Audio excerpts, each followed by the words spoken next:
महाराष्ट्राचे उपमुख्यमंत्री अजित पवार यांचा आज सकाळी विमान अपघातात मृत्यू झालाय. अपघाताचं नेमकं कारण समोर आलंय. महाराष्ट्राचे उपमुख्यमंत्री अजित पवार यांचा आज सकाळी विमान अपघातात मृत्यू झालाय. ते सकाळी 8:10 मुंबईहून बारामतीला गेले होते. 40 मिनिटात ते बारामतीत पोहोचले. मात्र विमान लँडिंग करत असताना त्यांच्या विमानाचा अपघात झाला. यात अजित पवारांसह एकूण 5 जणांचा दुर्दैवी मृत्यू झाला. तांत्रिक कारणांमुळे हा अपघात झाल्याची माहिती सुरुवातीला समोर आली होती. पण आता या अपघाताचं खरं कारण समोर आलंय. खरं तर ज्यावेळी विमान बारामतीत पोहोचलं तेव्हा बारामतीत दाट धुकं होतं.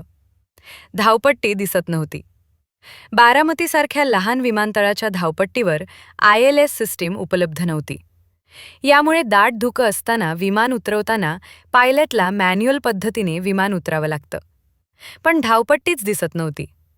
तरीही पायलटने पहिल्यांदा विमान उतरवण्याचा प्रयत्न केला. प्रयत्न अयशस्वी झाल्यानंतर हे विमान पुन्हा आकाशात झेपावलं.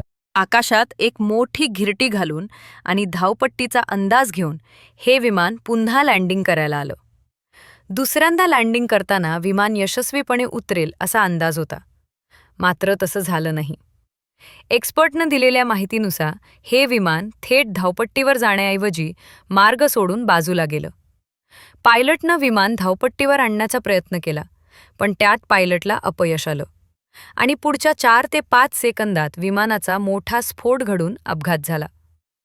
ज्या विमानतळावर ILS सिस्टीमची सुविधा नसते, अशा विमानतळावर वैमानिकांना आपल्या डोळ्यांनी पाहून धावपट्टीचा अंदाज घ्यावा लागतो. पण सकाळी मोठ्या प्रमाणात धुकं असल्याने वैमानिकाला हा अंदाज घेता आला नाही. पहिलं लँडिंग फसल्यानंतर दुसऱ्यांदा प्रयत्न करण्यात आला.